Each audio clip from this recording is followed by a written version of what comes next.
Good day. Today is Saturday, 22nd March 2025, and by far the most interesting event in terms of the Ukrainian conflict, at least as far as I'm concerned, is a remarkable interview that Steve Witkoff, Donald Trump's envoy, has given to Tucker Carlson. And this gives perhaps the most interesting perspective on the ongoing negotiations and also gives some insight into the Trump administration's policies and also, and not unimportantly, Witkoff's own personality. Now, this interview that Witkoff has given needs to be understood in the context of certain further statements that I understand, Putin made over the course of his meeting with the Union of Industrialists and Entrepreneurs in Moscow on Tuesday, on the day that he actually spoke with Donald Trump. It seems that in informal encounters that took place over the course of that meeting, over the course of which he had conversations with members of the Industrialists and Entrepreneurs Union, Putin made some of his own perspectives on the progress of the conflict quite clear. He said, apparently, he told the members at the meeting that the negotiations to agree a ceasefire would be prolonged and difficult. He told them not to expect any ceasefire anytime soon. He also apparently said that it was indeed the case that Russia would insist not just that the entire territory of the four regions should be transferred to Russia, but that the United States and Ukraine should formally recognize the four regions as Russian. He apparently also said that if this did not happen, then the war would continue and Russia would consider that Odessa, Nikolaev, Dnipropetrovsk region, according to the Russians, and Kharkiv should become Russian as well, and that the war would continue until these territories were brought under Russian control. So, very uncompromising statements by Putin talking to the industrialists and entrepreneurs. Now, these comments are starting to spread across the Russian media. Putin's words, some of them at least, were first reported by Kommersant, and it is to Kommersant, important Russian newspaper, that we owe the initial information about these words. But apparently, and I can't track or follow this closely, but apparently Putin's comments are now starting to be widely reported, not just across the Russian media, but across Russian regional media as well. What appears to be happening is that as members of the industrialists and entrepreneurs unions return to their regions, and this is a conference of people drawn from the regions, they return to their regions, they speak to local journalists, and reports of Putin's comments are starting to filter through and circulate in the Russian regional media as well. Now, it is important to say that for the moment, the key central institutions of the Russian media, TASS, for example, are not reporting them, and we have not had the formal transcripts of Putin's words appear on the Kremlin website. But I have no doubt at all that Putin did say these things and that he did say them to members of the Industrialists and Entrepreneurs Union. And as I said, they are now becoming increasingly widely circulated. Now, That begs many, many questions. And the first is whether or not, and in what sense, whether Putin went into this meeting intending to make these statements, or whether, as I think is much more likely, he made these comments in response to questions that the industrialists and the entrepreneurs, the business people, put to him. Now, I think it is more likely that it was the second, but it seems that the meeting at which these comments were made was a closed meeting. In other words, well, clearly some parts of the media were being briefed about what was happening, but a decision was made to restrict the format of this meeting, which strongly suggests that Putin expected some of these questions and that he had prepared some of his answers in advance. Now, the thing to understand about the people who attended this meeting is that they come from right across Russia. They're the sort of people who run businesses and operate factories and, services right across the vast territory of the Russian Federation. And these people, most of them, probably are more conservative, perhaps more nationalist in their sentiments than some of the people that Westerners tend to come across in Moscow. I've been to some of the Russian regions. I've had particular contacts with the city of Perm, for example, in the Urals.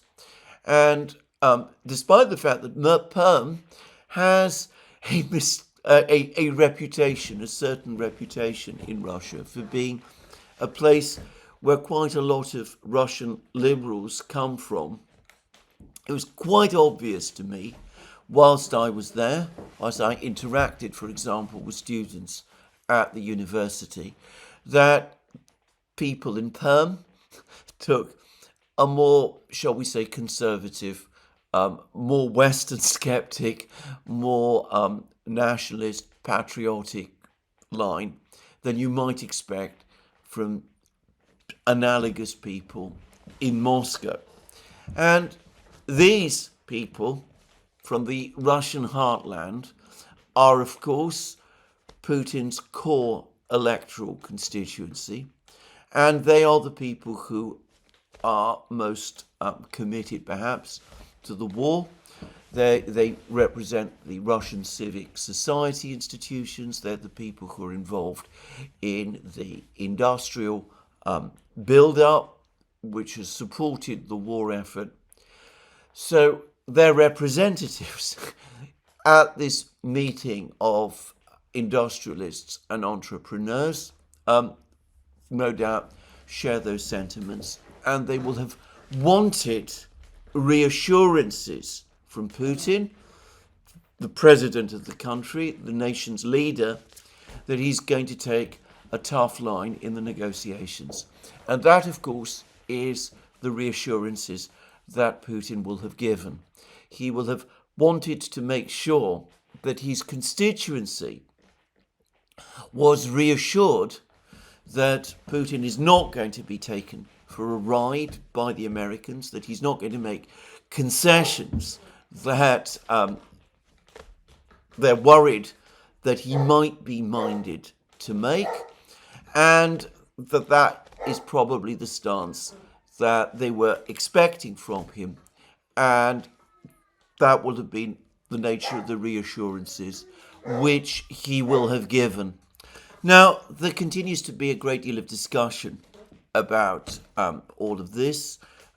Many continue to question whether Putin will indeed insist on the transfer of the entirety of the four regions to Russia, and whether he really will insist or continue to insist that the four regions be recognized as part of Russia.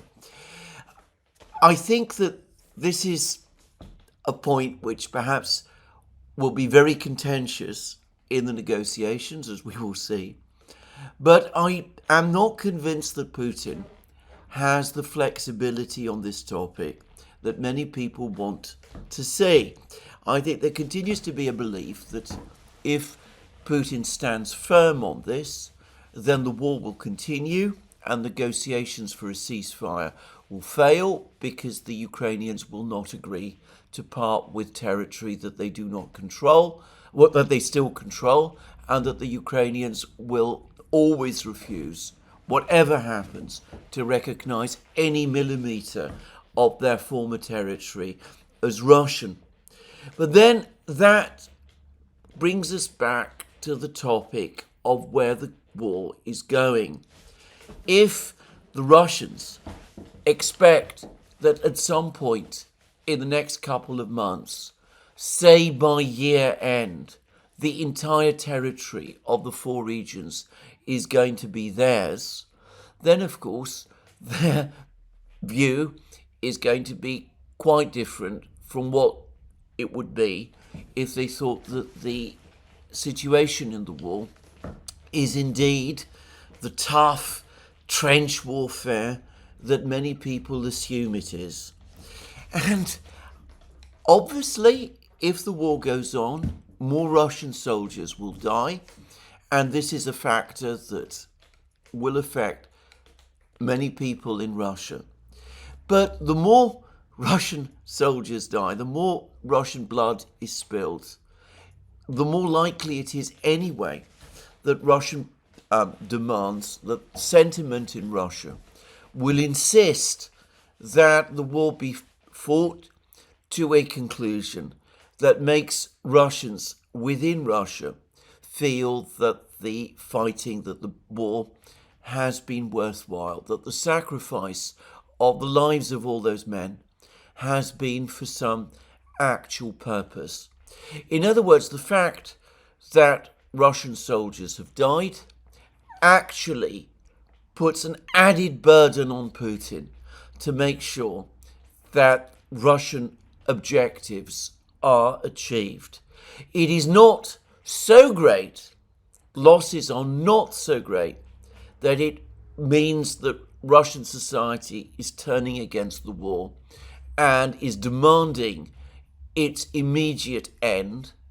Rather, it is sufficiently great to make Russians insist that the war must be fought to what they will see as a victorious conclusion. Obviously, when I say Russians, I don't mean everybody in Russia. I mean Putin's constituency, the people he depends upon in order to win elections, to ensure his control of the country and his control of the government. So I don't think that Putin actually has as much flexibility on this issue as many people suppose. Back in April 2022, when the original Istanbul Agreement was negotiated, there was much more room for flexibility on these issues. I doubt that that flexibility exists to anything like the same degree now, when the war has been prolonged by a further 3 years, with many more people having died. It is, to my mind, not unlike the situation in the Second World War. Again, there were huge losses in the Soviet Union and Russia at that time, and far from that causing Soviet and Russian society to feel that the war needed to be brought to a conclusion fast, it seems to have led, especially within the army, to an insistence that the war be won. My understanding, my sense from having talked to Russians who remember that time, is that a little like today, there was actually some nervousness in Russian society in the 1940s that the leadership would settle for less than victory. And I'm not saying that the situation today is remotely analogous, But I suspect that on this one point, it is the same now. At least that part of Russian society upon which Putin depends to maintain his rule. So there we are. For the record, I doubt that Putin himself feels very differently on this topic than his own core constituency does. I suspect that when he made his speech back in June 2024, he didn't think that he was making maximalist demands, as many people in the media and in the commentariat in the West repeatedly say. I think he felt that he was making very reasonable demands indeed. I think he felt that he was demanding the minimum of what his core constituency would accept. So that is where I think we are with the Russians. What about the Ukrainians? And here I absolutely accept that the Ukrainians themselves, certainly Zelensky and his people in Kiev, will find it all but impossible to accept the complete transfer of all of the territory of the four regions to Russia, and also the recognition, the formal recognition of these territories as Russian. This is going to be a very contentious point between the Russians and the Ukrainians in the negotiations. But it has to be said again that Ukraine is by far the weaker party. Not only is it losing the war, but it is now discovering that its major ally, the United States, without which prolongation of the war becomes ultimately unviable, now wants to see peace, a peace secured as quickly as possible so that the United States can refocus on other things.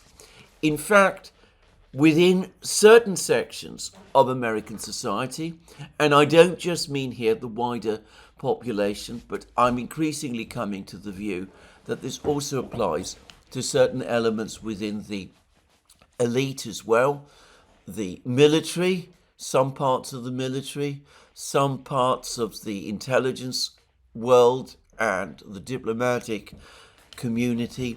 They have long since become disenchanted with the war. They realize that the initial calculations which led to the war, that Russia was weak and would quickly collapse under the military and sanctions pressure, was wrong. They are worried about getting drawn into a direct conflict with Russia, which could escalate into a potential nuclear exchange.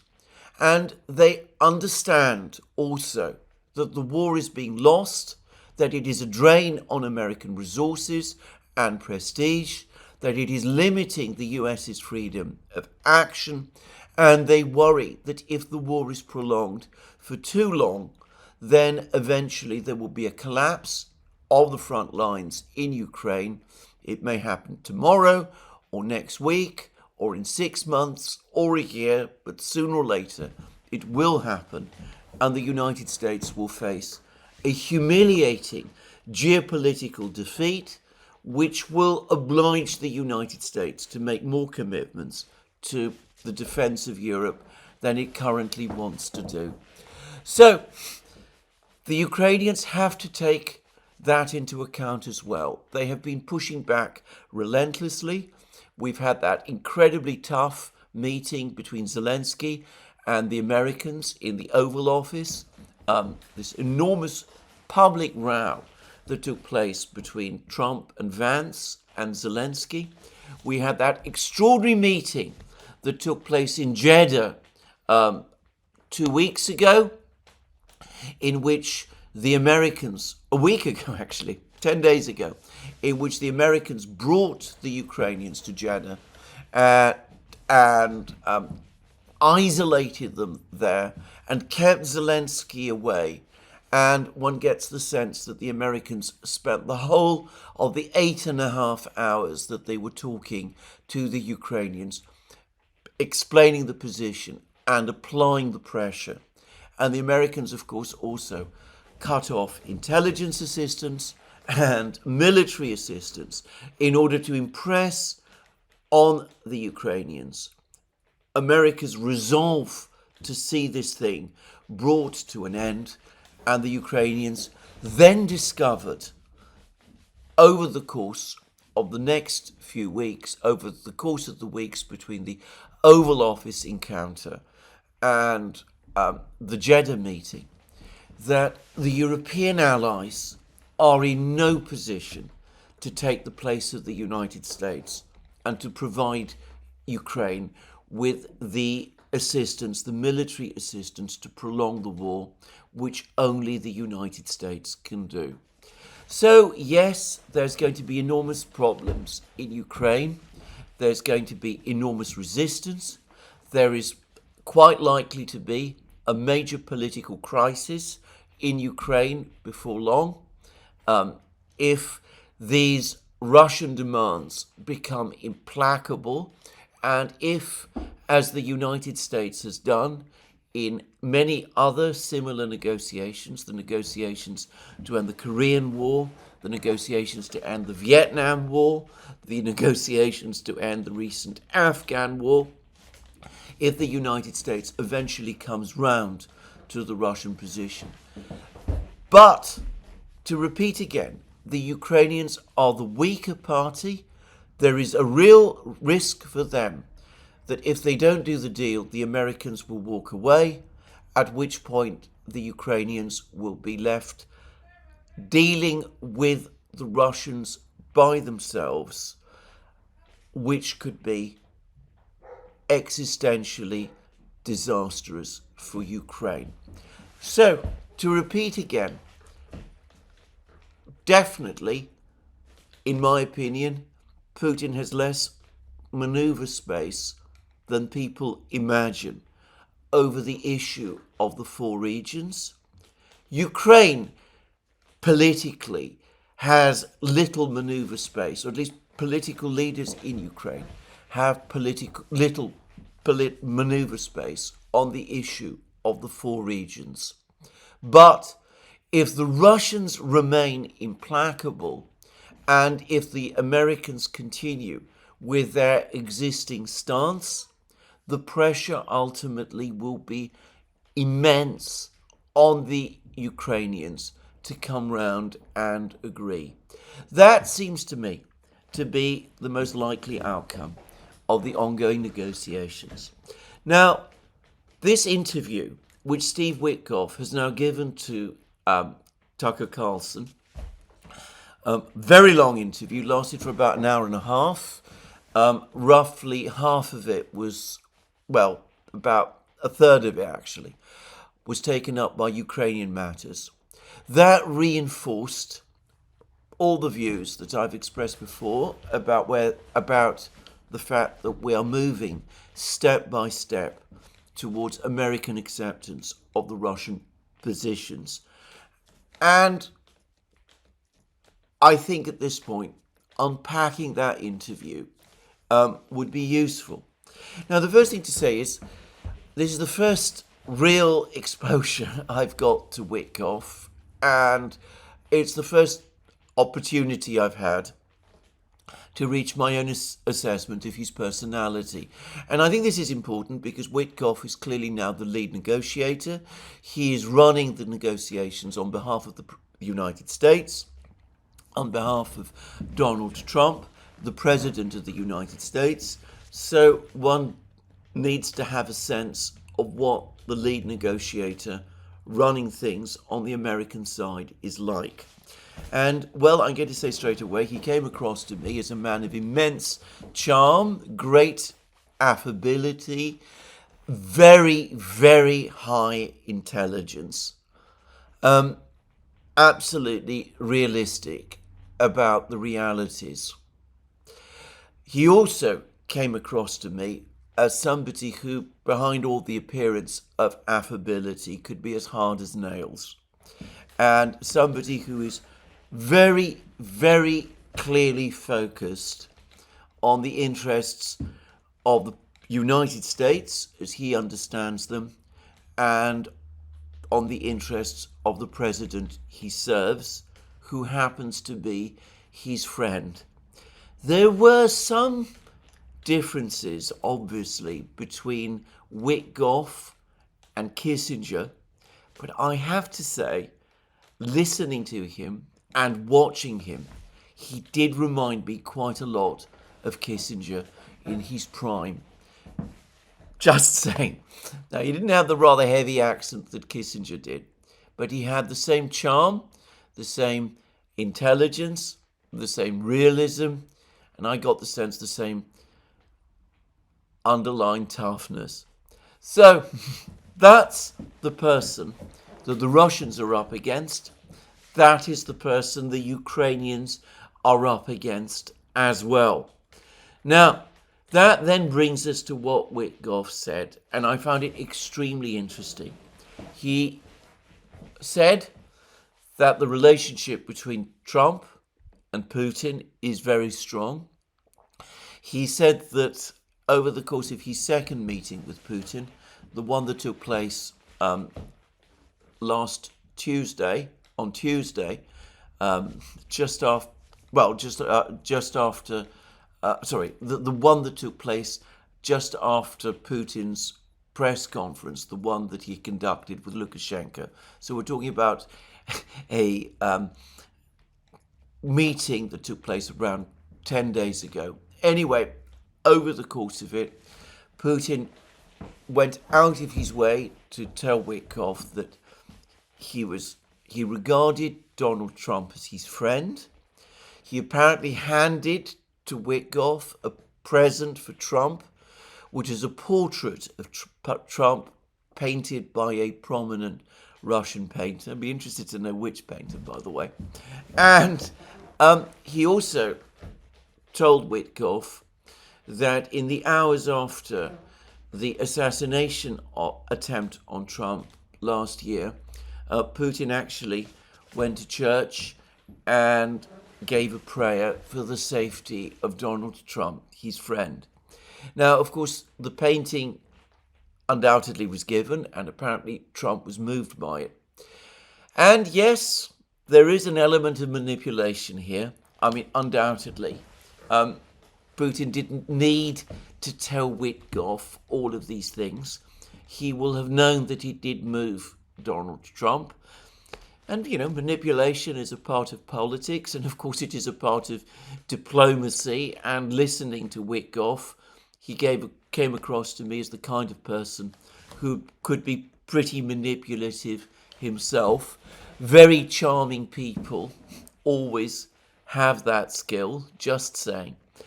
But I don't think there's any reason to doubt that Putin, who is, by all accounts, a religious man, did indeed go to church and did indeed make the prayer that he said. It wouldn't be in character for Putin to make that all up in the way that I'm sure some people will say. But put that aside. The point is, it was a strong gesture on Putin's part of friendship towards Trump on the eve of their conversation and in the aftermath of Putin setting out all the conditions for a ceasefire, which he set out over the press conference with Lukashenko. What Putin was communicating to Trump is, look, can't agree to this proposal. It's simply not workable as it stands. But that doesn't mean that I'm not interested in negotiating, in talking to you. I regard you as my friend. We may have our differences. We may argue with each other, but I feel immense respect for you. I admire your courage, and I understand what you're trying to do and the fact that you really are trying to end this war exactly as you say. And it's a gesture, very much like that gesture on Putin's part to agree the 30-day ceasefire on attacks on the energy system. Whatever the substance of it may not give much in the way of substance, but it is a crucial gesture made by one party in a negotiation to another. It moves the process forward. Witkoff, who has been involved undoubtedly in many negotiations, undoubtedly saw it in that way, and I am sure that Trump did. So the following day, they had their call. Well, shortly after they had their call, we know that it was contentious, but they came away from the call, nonetheless, both determined to move the process forward to the extent that they could. So, let's now unpack the further details of what Witkoff said, because Witkoff essentially accepted Putin's concerns about the ceasefire. Witkoff said that the intention is to build on what Putin agreed to over the course of his telephone conversation with Trump. So we've now got a 30-day ceasefire on strikes on the energy systems. I've already said that in itself that isn't a substantial concession, but it is an important gesture, just as Putin's agreement to try to readdress the issues of the grain deal. Again, it is not a concession of substance, but it is again an important gesture moving the negotiations forward.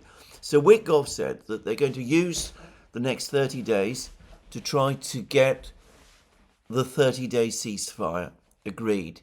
And clearly this involves addressing the various conditions that Putin made, the conditions that he set out in the press conference and the conditions which he set out again in his conversation with Trump. And to be very clear, the two most important conditions by far, quite apart from all the questions about monitoring the ceasefire and all of those things, the two most important issues are weapons deliveries to Ukraine during the period of the ceasefire and intelligence sharing with Ukraine during the period of the ceasefire. So it looks as if the Americans are taking these concerns that Putin is expressing seriously. And, well, they haven't yet agreed to all of those things, but they are moving in the direction of doing so. I'm not saying they will get all that way, but that seems to be the initial point there. And then Witkoff said that once the 30-day ceasefire has been agreed, they will move on to try to expand that 30-day ceasefire into an indefinite ceasefire. But then, when asked by Tucker Carlson about the issue of NATO, Witkoff said that the most contentious thing, in fact, the elephant in the room, as he put it, was the status of Crimea and of the four regions. And here I was very interested by what he said. Now, he said that these were Russian-speaking regions. He said that there had been referendums in these regions to join Russia. He did not dispute the validity of these referendums. And notice, he didn't have to bring up the topic of the referendums at all, but he spoke about the referendums as if they were a valid expression of the sentiment of the people of the four regions. He said that the issue of the four regions is going to be contentious. He did not say that the Americans would agree to the transfer of the entirety of the four regions to Russia. But I have to say this, I didn't get the impression that he objected very much to that course either. And I don't think that Donald Trump will object to it also. I think the Americans would not want that to become a deal breaker. And I think quite plausibly they will tell the Ukrainians this over the course of the next few weeks and months. The Ukrainians will object, but to repeat again, the Russians hold the advantage on the battlefield. The Ukrainians may object, but the Americans also want the war to end. So the simplest way of ending the war is to agree to Russian demands on the 4 regions. And, well, we'll see. Now, Witkoff also made some very interesting comments about NATO. He said that the issue of Ukraine's membership of NATO has been decided. The United States no longer supports it. That's essentially what he said. He said that the Ukrainians understand that Ukraine is not going to join NATO, that this is something that Zelensky and Yermak have conceded. I have to say, they may have said that in private to the Americans, but that is not what they're saying publicly, at least not for the moment. Just saying. So, anyway, that is what Witkoff said. Ukrainian membership of NATO is not open to discussion. Security guarantees are open to discussion. But, again, I noticed that he did not commit the United States to providing those guarantees. So, anyway, those are perhaps the 2 most contentious issues discussed by Witkoff. He took a very optimistic perspective on the negotiations. He clearly wants to move forward, and I have to say, I got the sense that he reads the situation in a way that implies that it will be the Ukrainians who have to make the big concessions. Witkoff had an awful lot more to say, and it was very, very interesting. He spoke of the complete absurdity of the stance of the Biden administration, refusing to speak to the Russians at all, of Joe Biden never speaking to Putin. Apparently Putin brought up with Witkoff the fact that he hadn't spoken to the US president for 3.5 years. Actually, it's more like 4 years now, because Biden wouldn't speak to him. Witkoff said that this is absolutely incredible. He said that in any conflict situation, which is short of an all-out war, and it's important to say that the United States and Russia are not in a state of all-out war.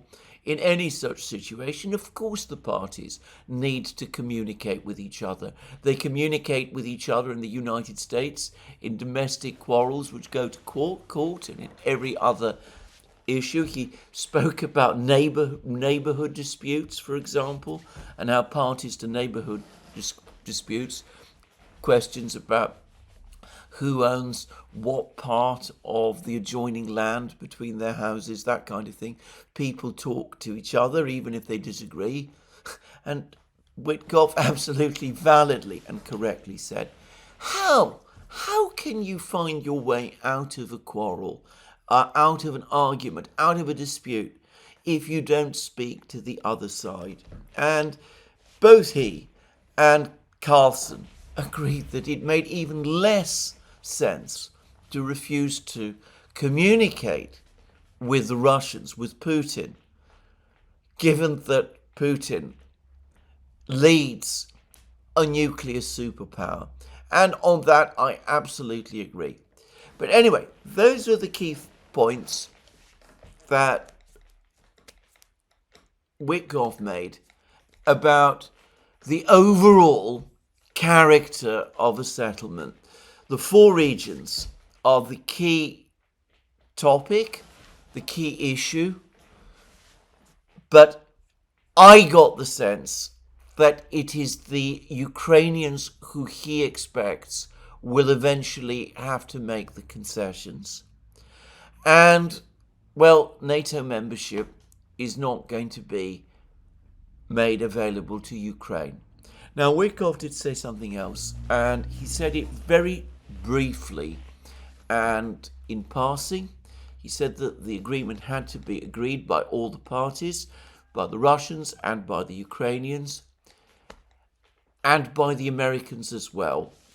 And he spoke about the fact that some aspects of what was agreed might have to pass the Senate in the United States. Now, that is extremely interesting, and that is new. And it suggests that the Russians again are bringing up the topic of a treaty between the United States and Russia. And of course, treaties have to be ratified by the Senate, and that requires a 2/3 majority. The Republicans do not have a 2/3 majority currently in the Senate. Now, what does that mean? Well, Putin and the Russians did propose to draft treaties to the United States back in December 2021. These treaties essentially involved the pullback of US military forces from the territories of the former Warsaw Pact, a pullback to the 1998 positions. They also required an agreement by the United States that there would be no further eastward expansion of NATO. I wonder whether the Russians are bringing all this up again, or perhaps they're doing so in a more restricted format. Maybe they want some kind of treaty commitment from the United States that Ukraine will not join NATO. It's all very interesting, and it could cause trouble in the United States.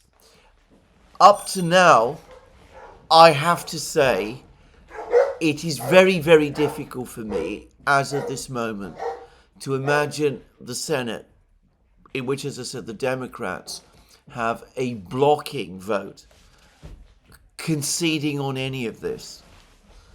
But I have noticed that even as Trump presses forward with the negotiations with the Russians, despite occasional angry articles appearing in the American media, the general mood in the United States is of fatalism and of resignation about this whole negotiation push. The opposition has been far less than I would have anticipated, say, a year ago. And I wonder whether war weariness, a sense of exhaustion, isn't beginning to affect even the Democrats as well. I mentioned at the start of this program that I got the clear sense that the elites in the United States are now becoming divided on this issue, that more and more members of the elites in the United States are becoming disenchanted with the war and skeptical about where it is going, and are now quietly lobbying to bring the war to an end. And that might conceivably shift attitudes in Congress as well. Now, just to say, something very, very similar happened during the Vietnam War. It is not widely acknowledged. Most people, when they think about opposition to the Vietnam War in the United States, think of young people, think of students, think of the anti-war movement there, of large numbers of people protesting, of the events in Kent State University in 1971. That's the image most people have of the anti-Vietnam War opposition in the United States, of protests, of Martin Luther King coming out and criticizing the war, of things like that. What people, in my opinion, don't understand and appreciate is that even before those protests really began to take off, and arguably even more decisive in shifting American policy in relation to the war in Vietnam, was a major change in sentiment within the elite class. The Pentagon in particular began to turn against the war because it saw the Vietnam War as a massive diversion of resources. It was beginning to worry that even as the United States was bogged down in Vietnam, the Soviet Union was achieving first equality and would soon potentially achieve even primacy in the nuclear arms race. There was concerns in the Pentagon about the depletion of American war stocks and about the wider demoralization of the American military. And there was a groundswell of feeling in other parts of the American political establishment that the war was creating pressures, inflationary pressures within the United States, was distorting and unbalancing the US economy, and was weakening its international prestige. And it's always been my view that it was this elite pressure, this pressure from within the elite, which you can read about, by the way, in many histories of the war, that was ultimately more decisive in turning the US government against the war than all of the protests, which are what most people remember.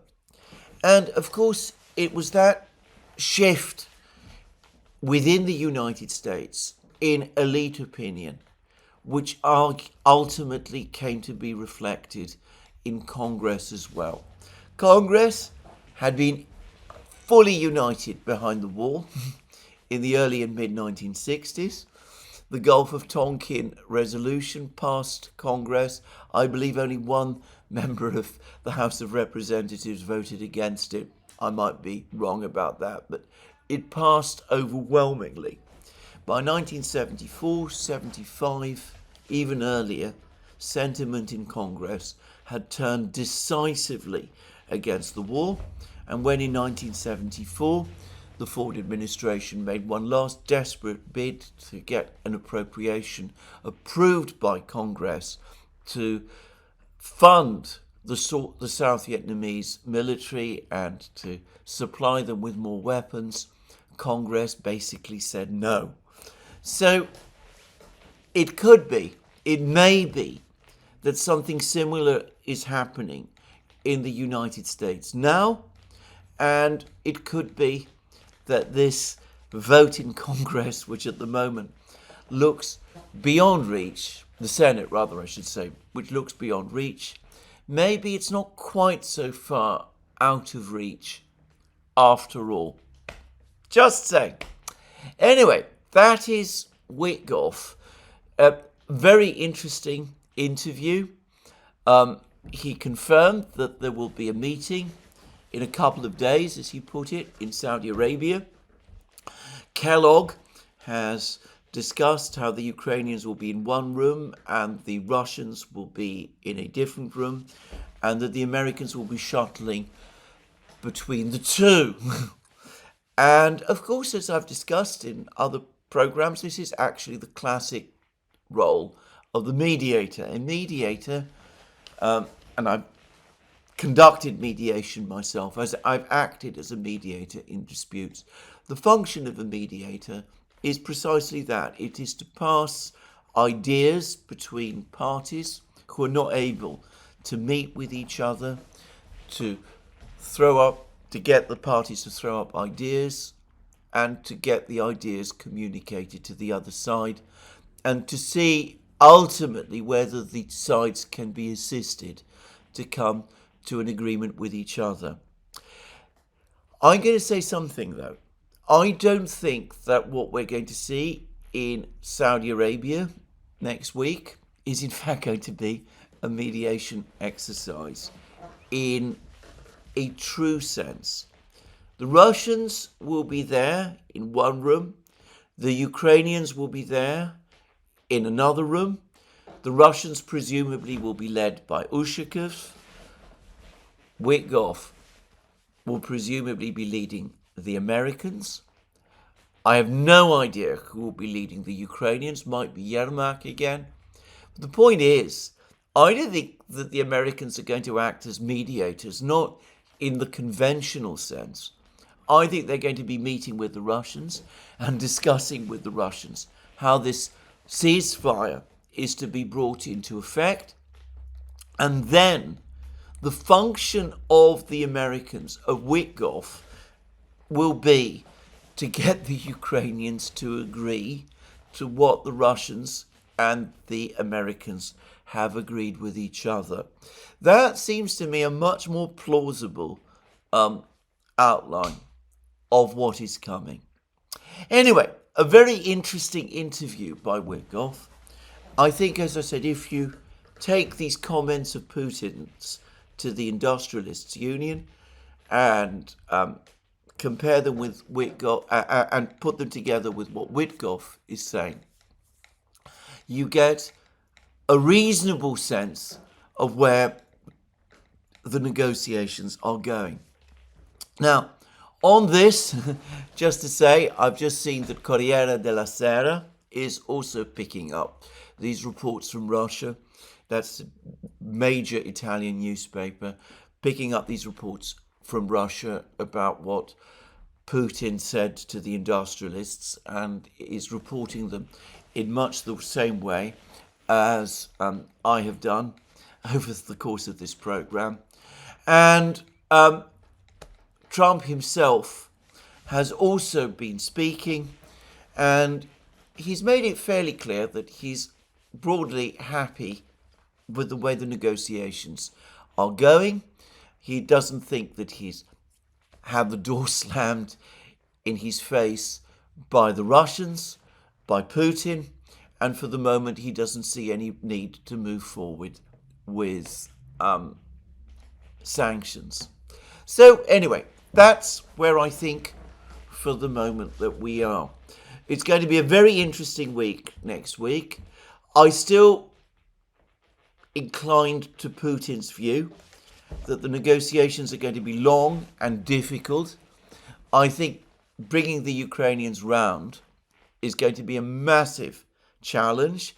It's going to require all of Witkoff's toughness and all of Trump's determination to bring them round.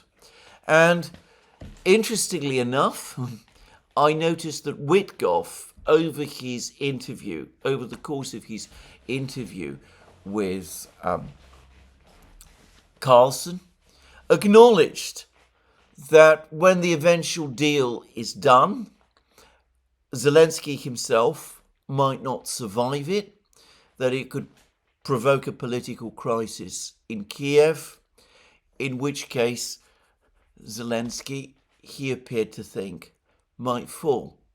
It's interesting again that the Americans are aware of that possibility and that they understand the difficulties of Zelensky's own position.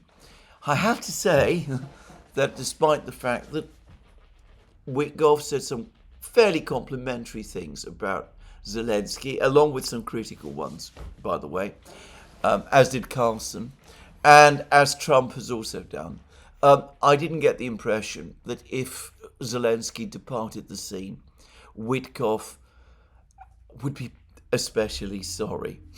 Just saying. Anyway, it's going to be a very, very tough negotiation. And there's no certainty that it will succeed. And maybe it won't succeed. Maybe the Ukrainians will dig in. Maybe the Americans will find, again, that even if military assistance is cut off, even if intelligence sharing is cut off, the Ukrainians decide that it's better for them to go down fighting than to agree to what some of them will see as a shameful and humiliating peace, one which essentially destroys the entire nationalist enterprise in Ukraine, the one that was launched with the Maidan coup of 2014.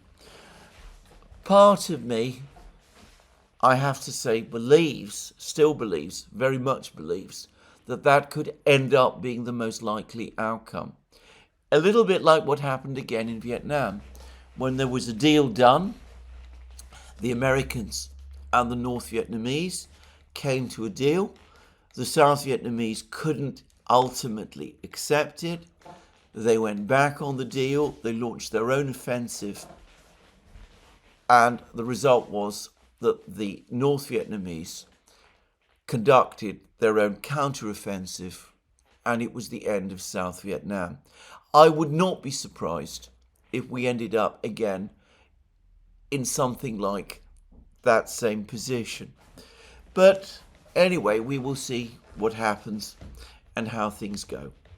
Now, in Europe, as I discussed in my program yesterday, there has been, over the last few weeks, a massive collision with reality.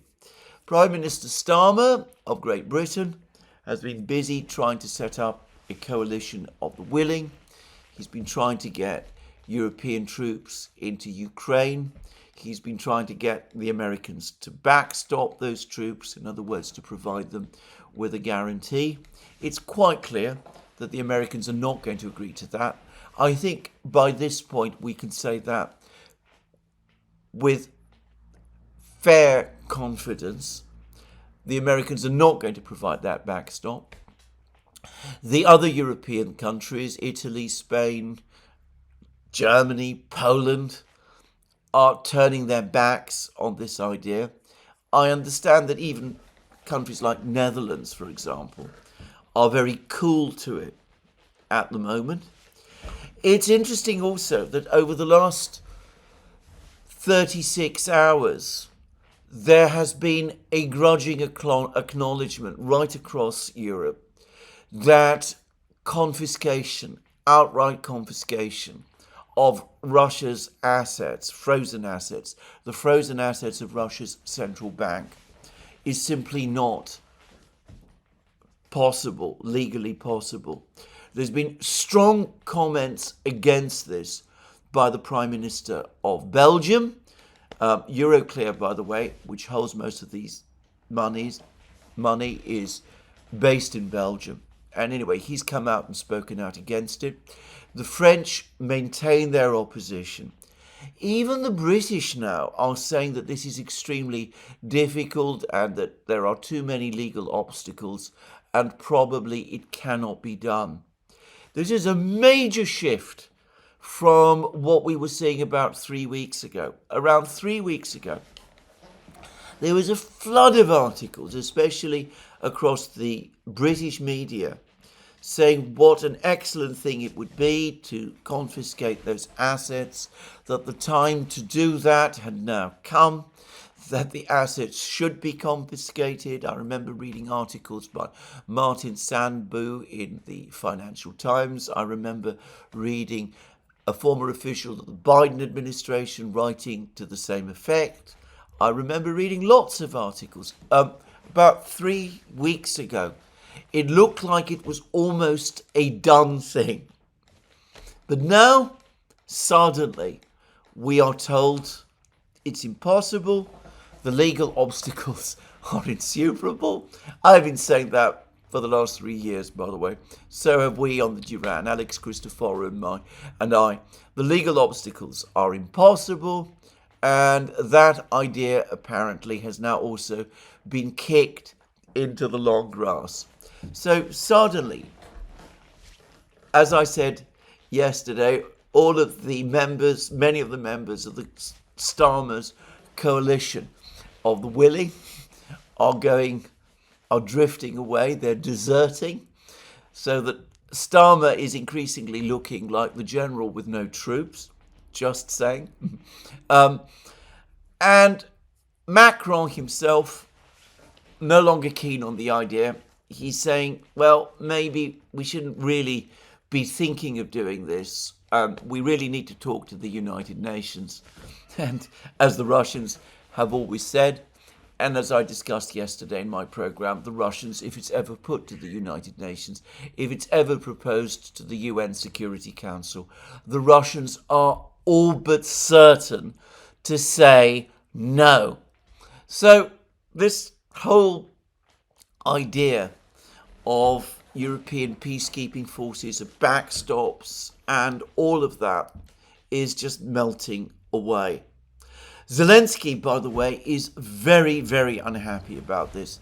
He's now openly criticizing Macron. He says he doesn't want the United Nations involved in any form, that the only peacekeepers that really would make any kind of sense would be peacekeepers of the kind that Starmer and Macron originally proposed. But Zelensky, furious and angry as he no doubt is, must now again confront the reality that his European friends talk a big game, but they simply cannot deliver. If the United States does not agree to this, does not agree to provide the backstop, the European militaries are in no position to do this. And for that reason, they're drifting away. There was a fascinating program that I watched, which appeared yesterday on British television, on LBC, in which the British journalist, very well known, very well regarded British journalist, Andrew Marr, a fervid supporter of Ukraine, by the way, had a lengthy discussion with General Sir Richard Sheriff. General Sheriff was formerly the deputy commander of NATO, the NATO military in Europe, very senior official. And, well, Sheriff, obviously deeply angry by the developments, furious as he saw it that the Americans were basically pulling out of the Ukraine war. In fact, he said that they were. Anyway, he made the point, a point which I've made many times, that any European force sent to Ukraine would not be a peacekeeping force. It would be a war-fighting force, that the only way to get the Russians to accept it would be basically to defeat them. And, well, he continued to pretend that defeating the Russians was possible, but he must inwardly know that it is impossible, however angry that makes him. And that any force, peacekeeping force, so-called peacekeeping force, would not be a peacekeeping force at all. It would be a war-fighting force. It would have to be equipped, and it would have to be ready to operate on the basis that at any time it could find itself in a shooting war with the immeasurably more powerful Russians. And Sheriff said that the only conditions in which such a force could be sent to Ukraine would be one in which that force was in a position to go head-to-head with the Russians. And he must know that without the Americans, that is completely impossible. So I suspect that General Sheriff is conveying in a rather belligerent way on British television what the military are quietly telling Starmer, that this simply cannot work, that the Russians are too strong, the Americans are not supporting it, the British and the French, the Europeans, cannot do this by themselves, sending British troops into a war zone against an immeasurably more powerful, enemy, is not going to stabilize the situation or save Ukraine. It is going to result in a disaster. So you could sense that the mood is now turning decisively against this idea. Right at the start of this whole process, before I think Trump was even inaugurated, Putin made a rather waspish comment on an interview in which he said that he was absolutely sure that given the enormous preponderance of power that the United States has over its European allies, if the United States changed its stance, the Europeans would eventually come round. Trump liked that comment and posted it on Truth Social, his Truth Social account. And it seems to me that not for the first time, Putin is being proved right. The Europeans are furious by what has happened. They're outraged that the Americans look like they're going to turn their backs on the conflict in Ukraine. They're incredibly worried that the Americans might be thinking ultimately of pulling out of Europe. They're going to be deeply unnerved by the proposals coming out of the Trump administration, which I discussed yesterday, to have a European officer command the NATO forces instead of an American one. But ultimately, they have to acknowledge their own lack of power, their own lack of military power, and, by the way, of all of the other things that would potentially make them a great power. As Trump humorously pointed out to Starmer over the course of Starmer's visit to Washington, gosh, it was about 3 weeks ago now, 4 weeks ago. Trump asked Starmer, and can you take on the Russians on your own? And of course everybody laughed, including Starmer, somewhat ridiculously, because everybody knows that without the Americans the British can't, nor can the French, nor can any European force that might be sent to Ukraine. So all of this rhetoric, all of these discussions, the next meeting that Macron is trying to convene for in a couple of days, all of that has basically come to nothing. And it looks like the Europeans aren't able to agree on anything else either. The 5 billion euros in further support for Ukraine, the Spanish and the French and the Hungarians, by the way, are all saying, well, let's not move forward with it. What's the point of it? The 40 billion euros supposedly to be allocated to Ukraine, they're not keen on that either. The skeptics are not keen on that either. So there's going to be more discussions going forward as to whether or not to send it. And we are getting reports that there was a furious row over the course of one of these meetings. I'm not even sure which one. I suspect it was the virtual meeting that Starmer chaired over the weekend. There was a furious row between, of all people, the Spanish Prime Minister Sanchez, and Kaja Kallas, the High Representative of the European Union in foreign policy. And Sanchez apparently said that, we are in a negotiating situation. We have to set up some kind of negotiating team of our own, or at least appoint someone to present our views to the Americans and no doubt ultimately to the Russians also.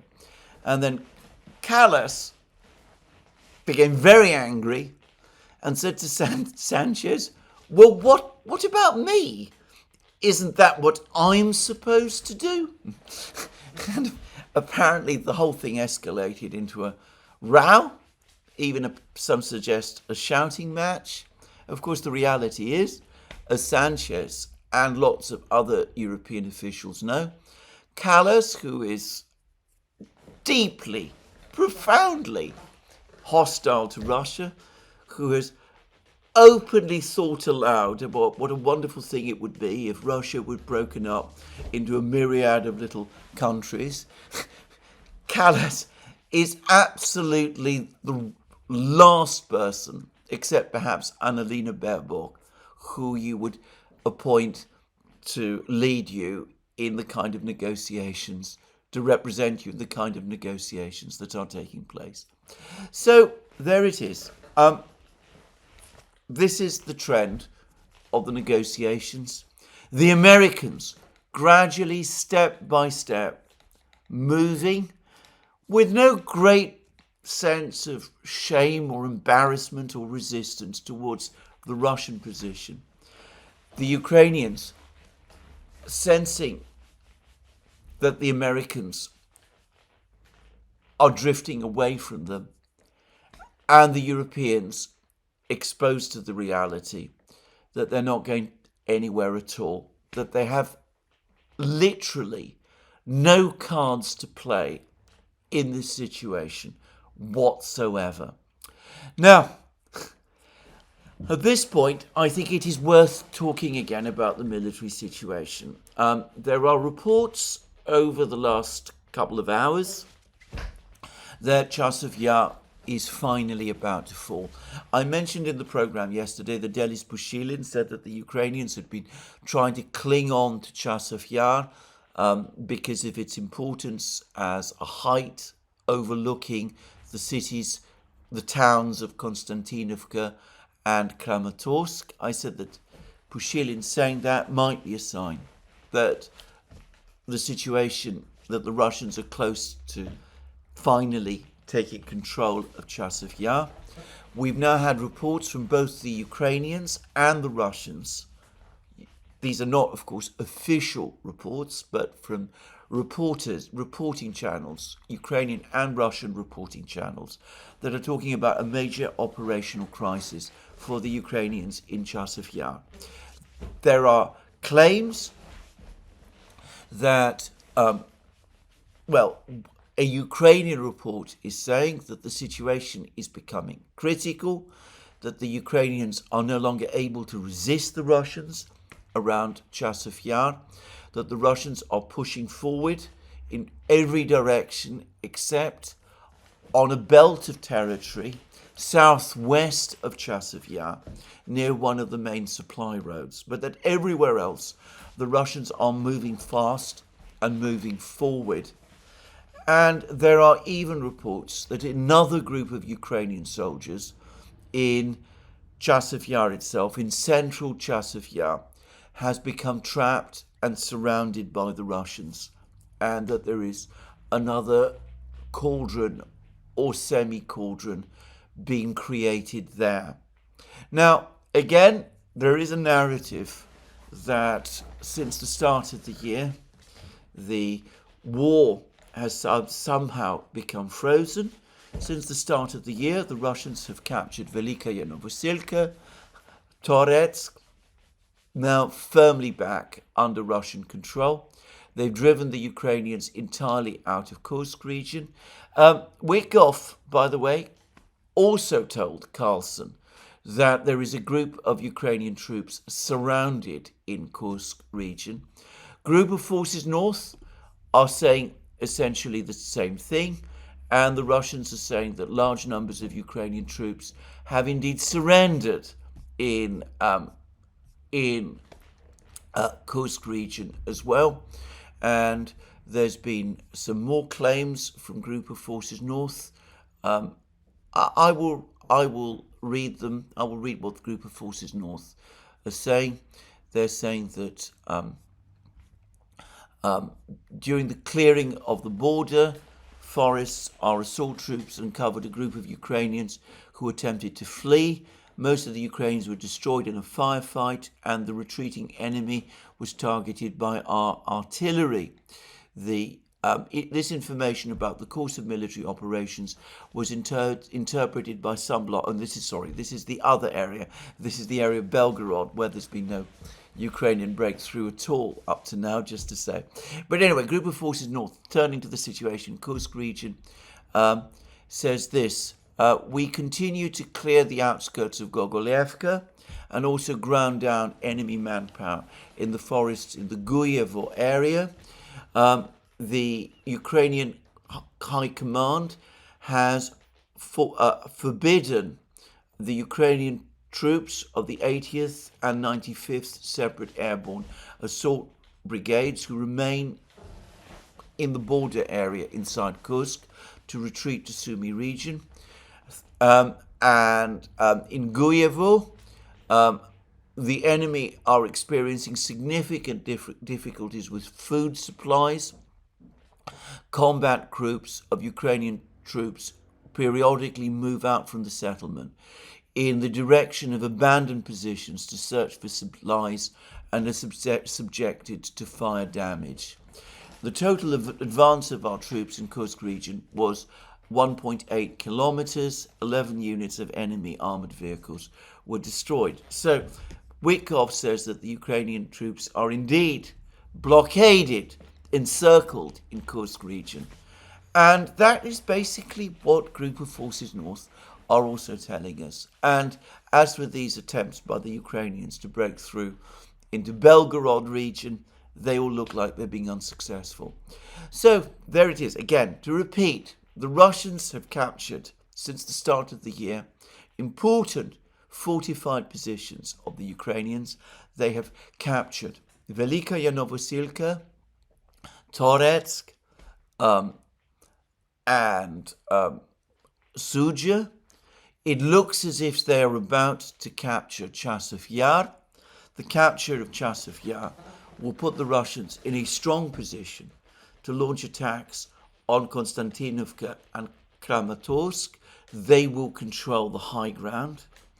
And, well, the situation for the Ukrainians, far from the situation being stabilized, it seems to me that everything about it points to it becoming grimmer. The Americans know this. The Russians certainly know this. The Ukrainians pretend to their friends otherwise. The Europeans might be delusional, but there is little realistically in this situation that the Europeans can do. Now, over the last couple of days in Germany, Friedrich Merz has got the relaxation, actually, to all intents and purposes. It is the lifting of the debt brake that he wanted. The Greens stood out for a while. They wanted more money for some of their programs, their climate change programs. Predictably, they got their money. The Bundestag has now voted to lift the debt brake. It now has to go to the Bundesrat. I predict, despite some people's expectations, that it will pass there as well. At least I presume it hasn't gone there, but if it does, when it does, I've no doubt that it will pass. So the debt brake, the German debt brake, which it's important to say was only introduced as recently as 2011, has now been lifted. Germany is going to go on a massive spending spree. It is about the only country in Europe that still can. In Britain, fiscal headroom has collapsed. Taxes are now higher, I think, than they have ever been and are likely to rise. The Starmer government has just cut £5 billion off the benefit bill. And we have now had further proof of the creaking state of Britain's infrastructure, with a major fire at Britain's most important airport, Heathrow Airport near London. Some parts of the media tried to claim that this was the result of Russian sabotage, inevitably. But in fact, it looks as if it was entirely a home. It was entirely a product of the gradual disintegration of British infrastructure and governance that has been the story all around. And there's been much talk again about how, with all this funding from Germany, Europe is going to rearm. To repeat again, what Merz is doing is he's creating funds, large funds, to spend on infrastructure and weapon systems. But he doesn't follow that the fact that he's doing that is going to result in any improvement in underlying infrastructure and weapon systems. I've just been reading, for example, a report about artillery production, shell production in Europe. There continue to be major shortages of all the raw materials necessary to create explosives in most of Europe. The capacity to produce explosives has now been, the limit has now been reached. In fact, it's likely that shell production will actually fall. Only in Germany are there programs to increase production of explosives.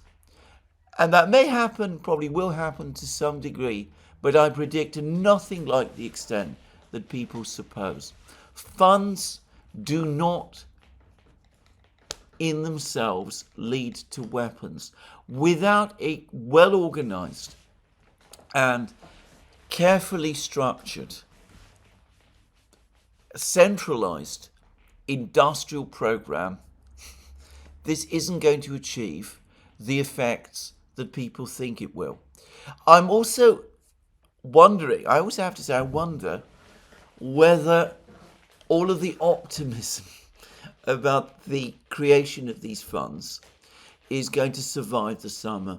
I say this because we're now getting more and more reports about the critical condition of Europe's gas reserves.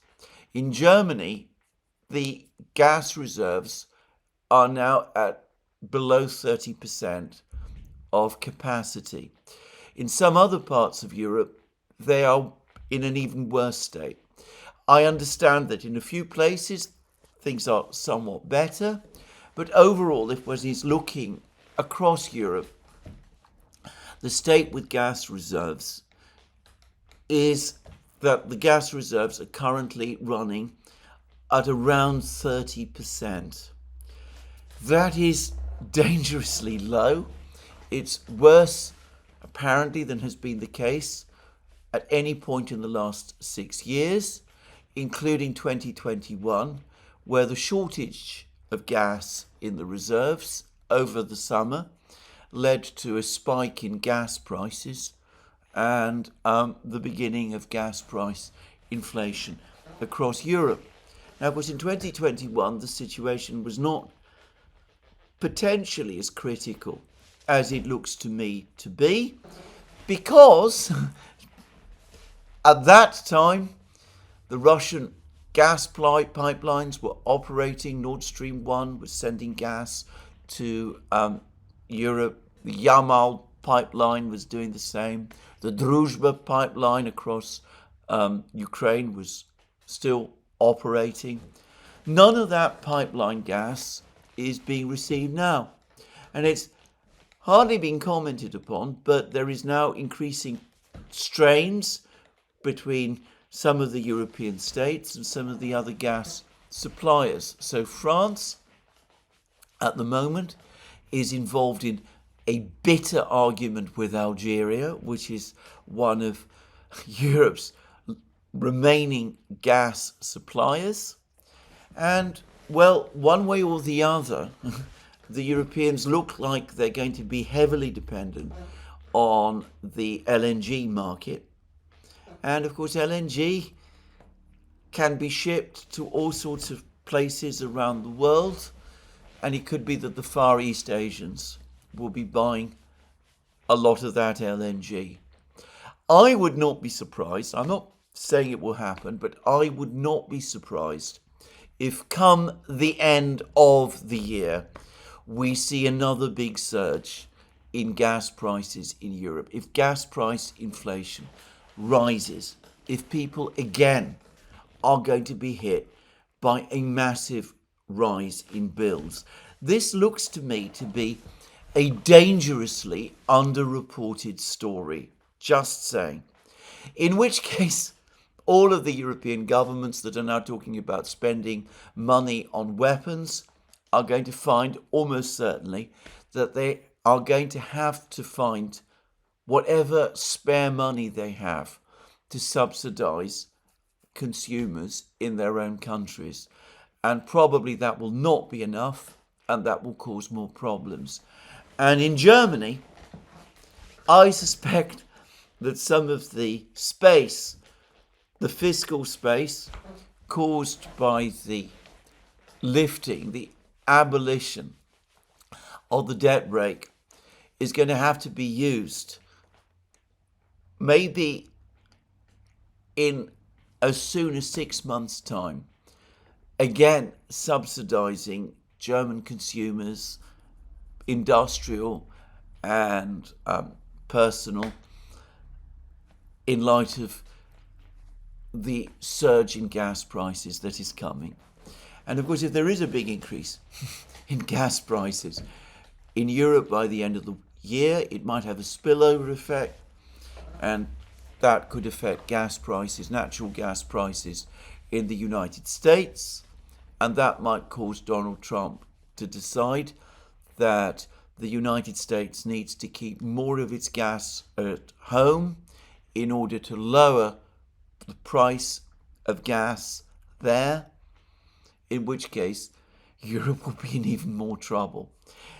Let me stress, I'm not making predictions. It could be that over the course of the summer we will have a summer which will allow the Europeans to rebuild their reserves and perhaps buy lots of LNG from all sorts of places.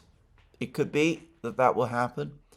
I still think that we're going to see further rises in gas prices, but maybe we won't see an explosion.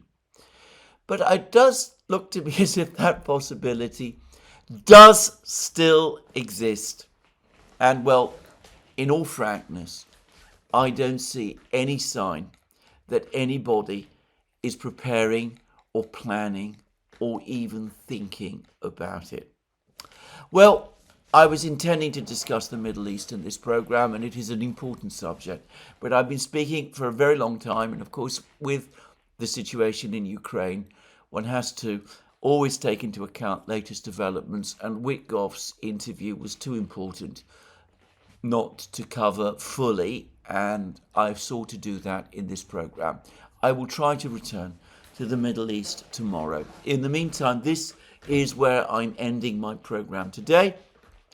Let me remind you again that you can find all our programs on our various platforms, Locals, Rumble, and X. You can also go to you can also support our work by going to our shop and by helping us via Patreon and Subscribestar, links under this video. Last but not least, if you've liked this video, please remember to tick the like button and to check your subscription to this channel. That's me for today. More from me soon. Have a very good day.